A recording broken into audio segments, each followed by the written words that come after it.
Bismillah, Assalamualaikum warahmatullahi wabarakatuh. Alhamdulillahi rabbil alamin. Wabihi nasta'inu ala umurid dunya wad din. Wassalatu wassalamu ala ashrafil anbiya'i wal mursalin. Nabiyyina Muhammadin wa ala alihi wa ashabihi ajma'in, amma ba'd. Segala puji hanya milik Allah subhanahu wa ta'ala atas seluruh limpahan nikmat dan karunia-Nya yang Allah berikan kepada kita, sehingga Allah subhanahu wa ta'ala masih berikan kita kesempatan untuk bisa mendengarkan, mempelajari, mentadaburi ayat-ayat Allah subhanahu wa ta'ala dan juga hadis-hadis Nabi sallallahu alaihi wasallam. Semoga salawat serta salam tercurahkan kepada Nabi besar kita Nabi Muhammad sallallahu alaihi wasallam, kepada keluarga beliau, para sahabat beliau, dan orang-orang yang mengikuti sunnah-sunnah beliau hingga akhir zaman. Ayyuhal muslimun, a'azani Allah wa iyyakum jami'an. InsyaAllah kita lanjutkan pembahasan kita dari kitab Al-Kabair tentang dosa-dosa besar punya Imam Az-Zahabi rahimahullahu ta'ala. Sebelumnya Imam Az-Zahabi rahimahullahu ta'ala membacakan firman Allah, menukilkan firman Allah subhanahu wa ta'ala, Ya ayyuhalladzina amanu la tulhikum amwalukum wala auladukum an dzikrillah. Wahai orang-orang yang beriman, jangan sampai harta-harta kalian, anak-anak kalian memalingkan kalian dari berzikir, dari salat. Ya, dari berzikir kepada Allah Subhanahu wa taala. Wa may yaf'al dzalika fa ulaika humul khasirun. Dan siapapun yang melakukan demikian, maka mereka termasuk orang-orang yang merugi. Allah subhanahu wa ta'ala berfirman ini dalam surat Al-Munafiqun, bahwasannya orang-orang yang dipalingkan dari Allah subhanahu wa ta'ala, yang dipalingkan oleh Allah subhanahu wa ta'ala dari Allah, dari salat, ya dia lebih sibuk dengan dagangannya, dia lebih sibuk dengan menghibur anak-anaknya sehingga dia melupakan salat, maka kerugian besar atasnya. Bagaimana bisa Allah kasih dia rezeki, Allah kasih dia anugerah keturunan anak, ya bukannya dia semakin bersyukur, semakin meningkatkan ibadah salatnya, namun ternyata malah justru dia berpaling dari Allah subhanahu wa ta'ala. Di mana rasa syukur manusia setelah Allah memberinya rezeki, setelah Allah memberinya anugerah keturunan, kemudian malah rezekinya memalingkan dia dari Allah subhanahu wa ta'ala. Anaknya yang sebagai anugerah tadi memalingkan dia dari Allah subhanahu wa ta'ala. Di mana rasa terima kasihnya kepada Allah subhanahu wa ta'ala? Ya, makanya kata Allah, wa may yaf'al dzalika fa ulaika humul khasirun. Siapa yang melakukan demikian, maka mereka termasuk orang-orang yang merugi. Juga Allah berfirman, ya ayyuhalladzina amanu, wahai orang-orang yang beriman, inna min azwajikum wa auladikum fitnah. Sesungguhnya anak-anak dan istri kalian itu adalah fitnah, adalah ujian bagi kalian. Kalau anak dan istri kalian justru malah membuat kalian meninggalkan salat, maka hati-hati. Tapi kalau ternyata mereka mendukung kalian, ternyata membuat kalian semakin rajin untuk salat, maka itulah yang terbaik, itulah yang Allah subhanahu wa ta'ala inginkan. Juga Allah mengatakan, inna min azwajikum wa auladikum aduwwan lakum fahdharuhum. Sesungguhnya di antara anak dan istri kalian itu ada yang menjadi musuh bagi kalian. Fahdharuhum, hati-hati. Kalau kita lihat ternyata istri-istri kita membuat kita menunda-nunda salat, istri-istri kita menghalangi kita dari salat, anak-anak kita menghalangi kita dari salat, maka ketahuilah mereka adalah musuh kita. Fahdharuhum, hati-hati sama mereka. Ya, Allah subhanahu wa ta'ala sudah ingatkan. Ya, karena Allah subhanahu wa ta'ala ya sangat sayang kepada kita. Allah subhanahu wa ta'ala tidak ingin kita binasa. Wala tulqu biaidikum ila tahlukah. Jangan kalian melemparkan diri kalian kepada kebinasaan dengan meninggalkan ya perintah-perintah Allah subhanahu wa ta'ala. Makanya Allah subhanahu wa ta'ala ingatkan kepada kita, ya ayyuhalladzina amanu, wahai orang-orang yang beriman. Jadi selama kita masih mengaku beriman kepada Allah, maka hendaknya kita perhatikan ayat ini. Kemudian, ayyuhal muslimun, a'azani Allah wa iyyakum jami'an. Salat merupakan salat itu ibarat seperti sampul buku. Yang jika buku tersebut baik, sampulnya bagus, menarik pandangan, maka orang-orang itu akan membelinya, kemudian akan membaca isinya. Kalau buku tersebut jelek, tidak menarik sampulnya, maka apa? Dia banyak orang-orang yang meninggalkan buku tersebut, tidak mau membelinya. Dan salat itu ibarat seperti sampul buku ini. Kalau salatnya baik, maka amalan-amalan yang lain akan dibaca, akan dihitung oleh Allah Subhanahu wa taala. Baru setelah salatnya baik, maka Allah akan bukakan lembaran catatan-catatan amalan berikutnya. Tapi kalau salatnya sudah jelek, maka Allah tidak akan buka lembaran catatan amalnya yang lainnya, meskipun amalannya banyak, meskipun pahalanya banyak. Tapi kalau dia tidak salat, maka hilanglah semua amalannya. Karena apa? Salat ini adalah tiangnya agama. Ya, siapa yang menjaga, maka dia menjaga agama. Siapa yang tidak menjaga salat, maka dia meruntuhkan agama Islam. Nabi SAW bersabda, "Awwalu ma yuhasabu bihil abdu yaumal qiyamah min amalihi as-salah." Yang pertama kali dihisab dari seorang hamba di hari kiamat adalah salatnya. Fa in saluhat faqad aflaha wa anjah. Apabila salatnya baik, maka dia beruntung, dia selamat, dia sukses. Wa idza naqasat faqad khaba wa khasir. Apabila salatnya jelek, maka apa? Dia menjadi orang-orang yang merugi, orang-orang yang bangkrut. Jadi apa? Salat itu ibarat sampul buku. Kalau sampul bukunya sudah baik, catatan amal kita baik, maka Allah akan hitung catatan amal kita yang lain. Puasa, haji, umrah, membantu berbakti kepada orang tua, dan amalan-amalan soleh yang lainnya itu dihitung, dianggap oleh Allah tatkala salatnya baik. Tapi kalau salatnya sudah jelek, ya lembaran catatan amalnya terbuka yang pertama kali, salatnya ternyata sudah jelek, maka Allah tidak anggap amalan yang lainnya. Meskipun dia naik haji 100 kali, meskipun dia umrah 1000 kali, kalau amalan salatnya jelek, maka tidak diterima oleh Allah Subhanahu wa taala. Bahkan Abdullah bin Abbas radhiyallahu anhuma berkata, ada 3 amalan yang Allah Subhanahu wa taala tidak menerima amalan tersebut kecuali bersama gandengannya.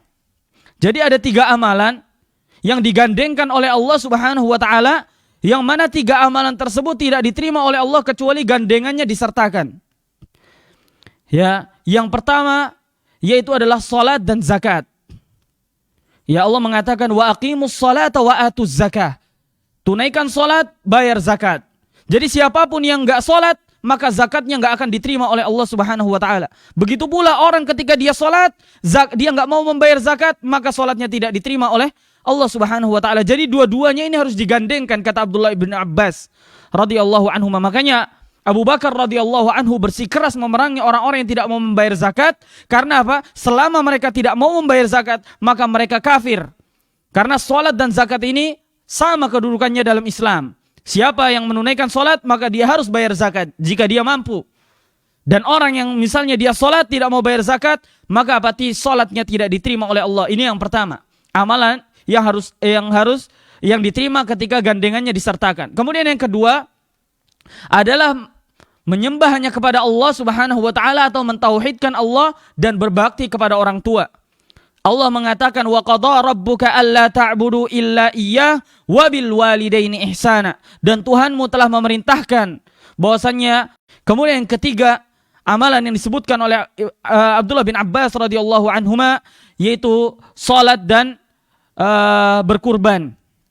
Kata Allah Subhanahu wa taala, "Fasholli li rabbika wanhar." Salatlah kalian ya untuk Tuhanmu, wanhar, dan berkurbanlah. Jadi siapa yang kemudian salat, kemudian dia punya kemampuan untuk berkurban, tapi dia enggak mau berkurban, maka salatnya enggak diterima oleh Allah Subhanahu wa taala. Begitu pula ya, ketika dia berkurban ternyata dia enggak mau salat, maka apa? Kurbannya tidak diterima oleh Allah Subhanahu wa taala. Oleh karena itu perhatikan amalan-amalan tersebut, terutama salat ini. Karena Allah sendiri mengingatkan kepada kita, hafidhu 'alas salawat, jagalah salat-salat 5 waktu, was salatil wusta, terutama salat asar, wa qumu lillahi qanitin. Ya, dan berdirilah kalian kepada Allah Subhanahu wa taala dalam keadaan qanitin. dalam keadaan dalam keadaan taat kepada Allah Subhanahu wa taala. Ya, jadi Allah mengingatkan, jagalah kalian salat 5 waktu, terutama salat asar. Wassalatil wusta, salat yang tengah-tengah, yaitu salat asar. Ya, jadi apa? Perhatikan di salat asar. Di sini Allah Subhanahu wa taala, kalau kita mempelajari ilmu bahasa Arab, maka di sini kita dapati ada balaghah dalam Al-Qur'an yang merupakan zikrul khas ba'dal am, menyebutkan sesuatu yang khusus setelah sesuatu yang umum. Yang merupakan sesuatu yang khusus ini bagian dari sesuatu yang umum tadi. Allah menyebutkan, jagalah kalian salat 5 waktu, terutama salat asar. Ya, berarti apa? Allah menyebutkan secara khusus salat asar setelah menyebutkan salat 5 waktu. Padahal salat asar ini merupakan bagian dari salat 5 waktu. Kenapa Allah menyebutkan demikian? Karena di dalam salat asar terdapat sesuatu yang besar sekali. Yang kata Nabi SAW, man taraka salatal asri, siapa yang meninggalkan salat asar, faqad habita amaluh, maka amalannya terhapus. Maka amalannya apa? Terhapus. Makanya apa? Perhatikan terutama salat asar. Perhatikan semua yang diperintahkan oleh Allah, apalagi salat asar. Ya, jadi apa? Jangan sampai kemudian kita bermudah-mudahan terutama dalam salat asar. Karena salat asar ini sangat berat sekali. Di saat manusia kerja, lelah, capek, letih. Di saat dia sedang istirahat, kemudian dikumandangkan azan. Dipanggil oleh Allah Subhanahu wa taala, dia dengan berat bangkit dari kasurnya. Ya, ketika dia mentaati hawa nafsunya, maka binasalah dia, terhapus amalannya. Ya, tapi kalau dia lawan semua itu, maka Allah Subhanahu wa taala akan memberikan hidayah kepadanya. Kemudian di sini Allah Subhanahu wa taala berfirman juga mengabarkan mukhbiran an ashabil jahim. Allah mengabarkan tentang penduduk neraka jahim. Ya, tentang para penghuni neraka. Allah berfirman, fi jannati yatasaalun. Di dalam surga, orang-orang yang beriman, orang-orang penduduk surga, mereka saling bertanya-tanya. Bertanya-tanya tentang apa? Anil mujrimin. Bertanya-tanya tentang orang-orang yang berdosa. Mereka bertanya kepada orang-orang yang berdosa, bertanya kepada penghuni neraka. Jadi nanti apa? Penghuni surga itu bisa melihat penghuni neraka. Sehingga apa? Dia semakin bersyukur kepada Allah, ternyata Allah menyelamatkan dia dari azab yang pedih. Dan penghuni neraka bisa melihat penghuni surga. Kenapa? Agar penduduk neraka itu sadar, agar mereka itu semakin terhina. Ya, kenapa dulu mereka melalaikan perintah Allah? Kenapa dulu mereka menghinakan orang-orang yang beriman? Jadi apa, nanti penduduk neraka sama penduduk surga bisa saling melihat. Makanya apa? Terjadi percakapan di antara mereka. Penghuni surga bertanya kepada penghuni neraka, "Masalakakum fi saqar?" Apa yang menyebabkan kalian masuk neraka saqar? Ternyata mereka menjawab apa? Qalu lam naku minal musallin. Dulu kami termasuk orang-orang yang lalai dalam salat, yang meninggalkan salat. Walam nakunu ta'imul miskin. Kami tidak memberi makan orang miskin. Wa kunna nakhudu ma'al khaidin. Dan kami sering bercanda bersama orang-orang yang bercanda, suka bermain bersama orang-orang yang suka bermain. Wa kunna nukadzibu biyaumiddin. Dan kami mendustakan hari kebangkitan. Ya hatta atanal yaqin, sampai datang kepada kami fama tanfa'uhum syafa'atus syafi'in. Dan apa? Tidak bermanfaat syafaat orang-orang yang memberi syafaat. Jadi apa? Ayyuhal muslimun azani Allah wa iyyakum jami'an. Bahwasannya ternyata orang-orang yang meninggalkan salat, orang-orang yang salatnya bolong-bolong, itu Allah Subhanahu wa taala hukum mereka dengan dosa-dosa yang lain. Jadi kata para ulama, dosa itu akan menarik saudara-saudaranya yang lain, sebagaimana kebaikan itu akan menarik saudara-saudaranya yang lain. Jadi orang kalau sudah berbuat dosa, maka dia akan ditarik ke dosa yang lain, ditarik ke dosa yang lain terus. Jadi dosa ini akan memanggil sahabat-sahabatnya yang lain, saudara-saudaranya yang lain, sebagaimana kebaikan itu akan memanggil saudara-saudaranya yang lain. Kalau kita dari melakukan kebaikan, kemudian apa? Melakukan kebaikan apa? Ini semua adalah pertolongan dari Allah Subhanahu wa taala, karena kebaikan-kebaikan yang kita lakukan yang banyak ini berawal dari satu kebaikan, yaitu salat. Jadi kata Allah Subhanahu wa taala, orang-orang kalau sudah meninggalkan salat, maka apa? Dia akan bakhil, akan pelit. Dia akan tamak sama hartanya, enggak mau dikasih ke orang. Di sini kata Allah, walam naku nut'imul miskin. Mereka tidak mau memberi makan orang miskin. Jadi orang yang kalau sholatnya bolong-bolong, orang-orang yang nggak mau sholat itu biasanya mereka bakhil, pelit, cinta sekali sama hartanya. Dia nggak mau hartanya jatuh ke orang lain. Kalau bisa semua hartanya orang lain itu punya dia. Ya, kemudian apa? Mereka setelah itu nakhudu ma'al khaidin, suka bercanda, suka dengan permainan, ya suka dengan sendau gurau. Mereka tidak suka mendengarkan ayat-ayat Allah, tidak suka mendengarkan muratal, tidak suka mendengarkan hadis-hadis Nabi SAW. Ya, tidak suka juga belajar, tidak suka juga mendengarkan kajian dan yang lainnya. Ini kalau orangnya apa? Sudah sholatnya bolong-bolong. Wa kunna nukadzibu biyaumiddin. Bahkan hukuman terparah dari Allah adalah dia mendustakan hari kebangkitan. Orang-orang yang enggak mau sholat biasanya apa? Mereka mendustakan hari kebangkitan. Mereka merasa bahwasannya mereka tidak akan ditanyakan oleh Allah Subhanahu wa taala, kenapa kalian tidak mau salat? Mereka merasa bahwasannya mereka tidak diawasi oleh Allah. Mereka merasa bahwasannya itu semua tidak akan dipertanggungjawabkan di hadapan Allah. Makanya apa? Mereka santai-santai aja. Hatta atana al-yaqin, kalau mereka lakukan itu semua sampai di hari mereka meninggal dunia, maka kata Allah, fama tanfa'uhum syafa'atus syafi'in, maka tidak bermanfaat syafaatnya orang yang memberi syafaat. Artinya apa kata para ulama? Mereka kafir. Kenapa? Karena kata Allah tidak bermanfaat syafaatnya orang yang memberi syafaat. Kalau dia masih beriman kepada Allah, maka apa? Dia bermanfaat. Bisa diberikan syafaat, baik itu syafaat Nabi SAW, atau syafaat dari keluarganya yang mati syahid, atau syafaat dari orang-orang yang beriman. Tapi ternyata mereka enggak mendapatkan syafaat sama sekali. Ini artinya mereka kafir. Ya, keluar dari Islam. Orang-orang yang senantiasa meninggalkan sholat terus-terusan, dan dia dia meninggalkan sholat terus-terusan bahkan seumur hidupnya, maka para ulama mengatakan mereka itu kafir kepada Allah Subhanahu wa taala. Karena Nabi sallallahu alaihi wasallam bersabda, al-ahdu alladhi bainana wa bainahum as-shalah.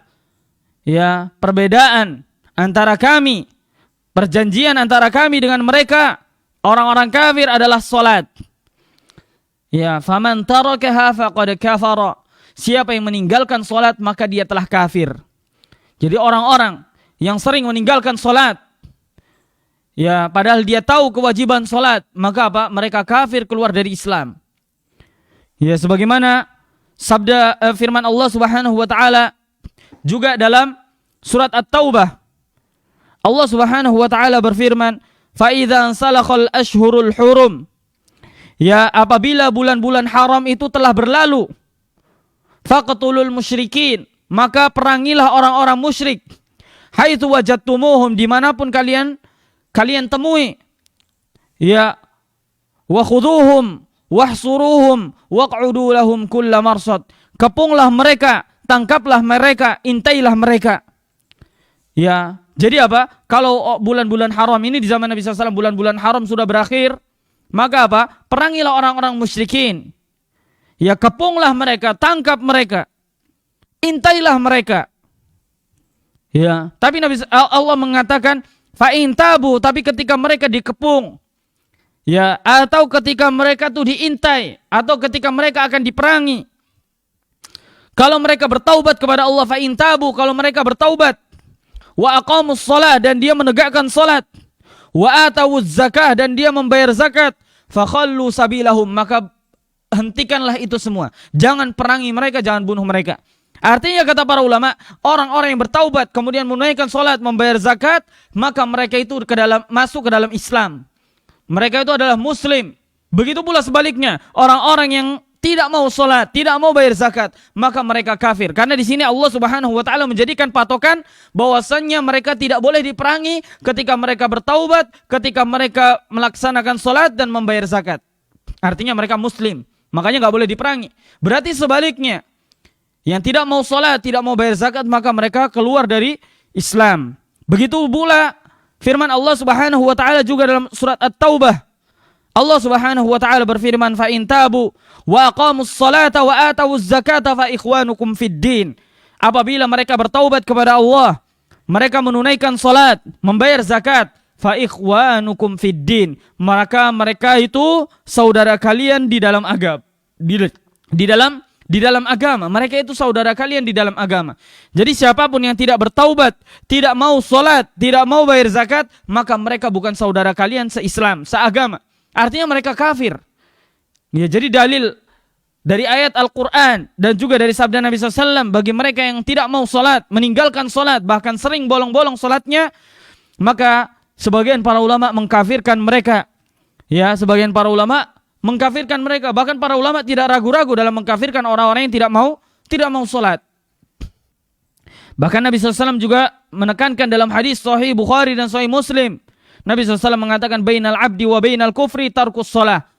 Ya, kata Nabi SAW, seorang hamba, ya pembatas antara seorang hamba dengan kekafiran, dengan kekufuran adalah tarkus shalah. Jadi apa? Ternyata solat ini adalah pembatas antara seorang hamba dengan kekufuran, dengan kekafiran. Kalau dia sudah nggak solat, maka tidak ada pembatas lagi antara seorang hamba tersebut dengan kekufuran, dengan kekafiran. Artinya apa? Orang-orang yang tidak mau melaksanakan solat, dia akan melakukan kerusakan di atas muka bumi. Kemudian, wa fi sahihil Bukhari, dalam Sahih Bukhari, anna Nabi sallallahu alaihi wasallam qala, bahwasanya Nabi sallallahu alaihi wasallam bersabda, man fatathu salatul asri, siapa yang terluput dari salat asar, siapa yang enggak mendapati salat asar, faqad habita amaluh, maka terhapus amalannya. Ini seperti yang sudah kita sampaikan tadi, bahwasanya di antara balaghah Al-Qur'an adalah menyebutkan sesuatu yang khusus setelah sesuatu yang umum. Yang mana sesuatu yang khusus ini merupakan bagian dari sesuatu yang umum. Misalnya Allah tadi mengatakan, jagalah salat 5 waktu, terutama sholat asar. Sholat asar kan merupakan bagian dari sholat 5 waktu. Tapi Allah tetap sebutkan lagi. Karena apa? Karena penekanan pada sholat asar. Jagalah sholat 5 waktu, terutama sholat asar. Ya, terutama sholat asar. Itu adalah di antara balaghah Al-Quran. Sama seperti kita mengatakan, misalnya kita memerintahkan anak kita, nak, berilah sayur ini, sayur ini, sayur ini. Tapi jangan lupakan tomat. Berarti apa? Berarti tomat ini merupakan sayuran yang utama yang harus dibeli. Begitu pula Allah Subhanahu wa taala ketika memerintahkan kita salat 5 waktu, yang harus lebih kita jaga adalah salat asar. Karena kata Nabi SAW juga, athqalus salati 'alal munafiqin salatul asri wa salatus subhi. Salat yang paling berat bagi orang munafik adalah salat asar dan salat subuh. Karena di salat itu manusia sedang dalam keadaan istirahat, kemudian dipaksa bangun untuk salat, dan ini adalah berat sekali. Ya, tapi apa? Disinilah Allah menguji keimanan kita. Apakah kita termasuk orang-orang yang beriman, yang kemudian bangun untuk Allah Subhanahu wa taala, ataukah kita termasuk orang-orang munafik yang menyepelekan salat, meremehkan salat, terutama dua salat ini. Wa fi sunan, dan diriwayatkan dari ashabus sunan, anna Nabi sallallahu alaihi wasallam qala, bahwasanya Nabi sallallahu bersabda, man taraka as-salata muta'ammidan, barang siapa yang meninggalkan salat secara sengaja, faqad bari'at minhu dhimmatullah, maka berarti dia sudah berlepas diri dari perlindungan Allah Subhanahu wa taala. Ya, maka apa? Dia sudah berlepas diri dari perlindungan Allah Subhanahu wa taala. Berarti dia keluar dari lingkaran perlindungan Allah Subhanahu wa taala. Allah tidak lagi melindunginya. Allah akan biarkan, Allah tidak peduli dia mati dalam keadaan apapun. Allah tidak peduli apakah akan ada yang menimpa dia atau tidak. Allah juga tidak peduli apakah Allah siksa dia nanti dengan berat atau tidak. Allah enggak peduli lagi. Jadi siapa yang sudah meninggalkan salat dengan sengaja, maka apa? Dia sudah keluar dari lingkaran perlindungan Allah Subhanahu wa taala. Allah tidak pedulikan dia lagi. Lihatlah bagaimana Allah menceritakan bagaimana orang-orang yang meninggalkan salat itu matinya adalah su'ul khatimah. Matinya adalah mati yang jelek. Ya, orang-orang yang meninggalkan salat matinya tidak akan husnul khatimah. Allah Subhanahu wa taala berfirman dalam juz 29, Allah mengatakan, kalla idza balagatit taraqi wa qila man raq. Ya, tatkala nyawa itu sampai di kerongkongan. Ya, qila man raq, mereka berkata, siapa lagi yang bisa menyembuhkan? Wa dhanna annahu al-firaq, dan dia merasa bahwasanya itu adalah hari perpisahan dia. Wal taffatis saqu bis-saq, bertautan betis kanan dengan betis kiri, merasakan kram yang amat sakit. ila rabbika yauma idzinil masaq. Pada waktu itu tempat kembali mereka kepada Allah Subhanahu wa taala. Kemudian kata Allah apa? Fala saddaqa wala shalla. Mereka tidak sedekah, mereka juga tidak membenarkan hari kebangkitan. Wala shalla, mereka tidak salat. Walakin kadzdzaba wa tawalla. Mereka mendustakan Allah dan mereka berpaling dari Allah. Jadi apa? Ternyata penyebab sakaratul maut yang susah adalah meninggalkan salat.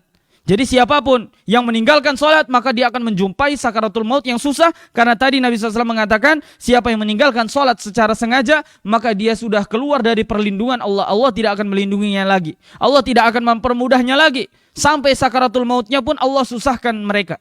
Karena apa? Meninggalkan salat. Inilah hukuman Allah Subhanahu wa taala kepada orang-orang yang meninggalkan salat. Dan juga Nabi SAW bersabda dari hadis yang diriwayatkan oleh Imam Bukhari dan Imam Muslim dari hadisnya Abdullah bin Umar radhiyallahu anhuma, Nabi SAW bersabda, umirtu an uqatilan nas. Aku diperintahkan oleh Nabi SAW untuk memerangi manusia hatta yaqulu la ilaha illallah, sampai mereka mengucapkan la ilaha illallah, wa yuqimus shalah, sampai mereka menegakkan salat, wa yu'tuz zakah, sampai mereka bayar zakat. Fa idza fa'alu, kalau mereka sudah melakukan itu, asamu minni dima'ahum wa amwalahum illa bihaqqiha al-islam wa hisabuhum 'ala Allah taala. Maka kalau mereka sudah mengucapkan la ilaha illallah, mereka sudah menunaikan salat, mereka sudah bayar zakat, maka apa? Terjagalah harta mereka, terjagalah darah-darah mereka kecuali dengan hak-hak Islam. Wa hisabuhum 'ala Allah taala, dan hisab mereka kepada Allah Subhanahu wa taala. Jadi selama manusia menegakkan salat, membayar zakat, maka apa? Terjaga harta-harta dan darah mereka.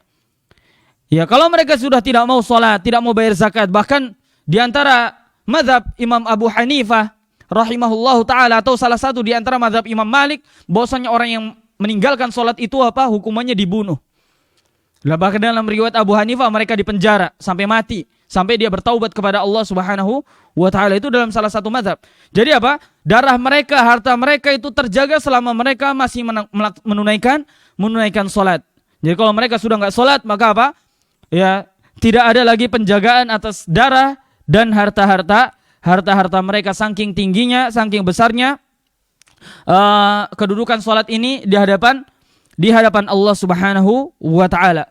Oleh karena itu, ayyuhal muslimun azanillahu wa iyyakum jami'an. Coba perhatikan salat-salat kita. Ya, coba perhatikan salat-salat kita. Kita boleh berdagang, kita boleh berbisnis, kita boleh melakukan apapun kehidupan dunia. Tapi ingat, jangan pernah tinggalkan salat. Karena kata Allah Subhanahu wa taala tentang mereka para sahabat, rijalun, mereka adalah para laki-laki yang setia. La tulhihim tijarah, tidak memalingkan mereka perdagangan mereka. Wala bai'un an dzikrillah, perdagangan mereka, jual beli mereka, aktivitas dunia mereka tidak memalingkan mereka dari Allah Subhanahu wa taala. Itulah laki-laki sejati. Ya, kalau ada seseorang laki-laki yang kemudian tidak salat, maka mereka bukan laki-laki sejati. Laki-laki sejati yang kata Allah adalah rijalun la tulhihim tijarah wala bai'un an dzikrillah wa iqamis shalah. Yaitu laki-laki yang dia tidak dipalingkan dari berzikir kepada Allah. Perdagangannya, dunianya tidak memalingkan dia dari Allah Subhanahu wa taala. Ya, kemudian Muhammad bin Isa At-Tirmidzi rahimahullahu taala, Imam At-Tirmidzi rahimahullahu taala berkata, "Salahu al-fata fil ilm." Kebaikan seorang pemuda itu ada pada ilmunya. Jadi apa? Pemuda itu, generasi muda itu akan baik kalau mereka berilmu. Kemudian yang kedua, wasalahur rijal fil masajid. Kebaikan seorang laki-laki itu apabila mereka di masjid-masjid. Maka apa? Kalau laki-laki enggak mau ke masjid, laki-laki enggak ada di masjid, maka apa? Mereka itu bukan laki-laki. Ya, mereka itu apa? Wanita. Mereka bukan laki-laki, karena yang sholatnya di masjid adalah para laki-laki. Makanya apa? Imam Tirmidzi mengatakan kebaikan seorang laki-laki adalah di masjid. Ya, jadi kalau kita mau lihat kebaikan seorang laki-laki, maka carilah di masjidnya. Kalau dia nggak ada di masjid, maka mereka bukan laki-laki. Mereka bukan orang-orang baik. Ya, mereka bukan orang-orang orang-orang yang baik. Kemudian wasolahul mar'ati, dan kebaikan seorang wanita, kata Imam Tirmidzi rahimahullah, adalah salatuha fi baitiha, yaitu salatnya mereka di rumah mereka. Jadi kebaikan seorang pemuda ada pada ilmu, kebaikan seorang laki-laki ada pada masjid, kemudian kebaikan seorang wanita itu ada pada rumahnya.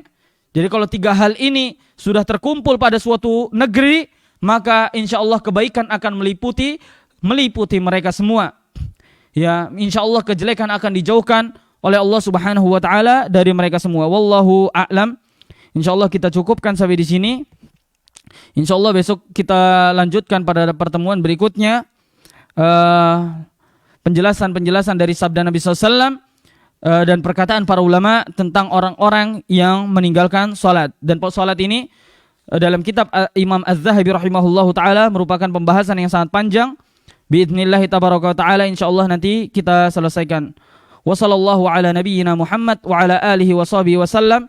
Subhanakallahumma wa bihamdika asyhadu an la ilaha illa anta astaghfiruka wa atubu ilaik. Assalamualaikum warahmatullahi wabarakatuh.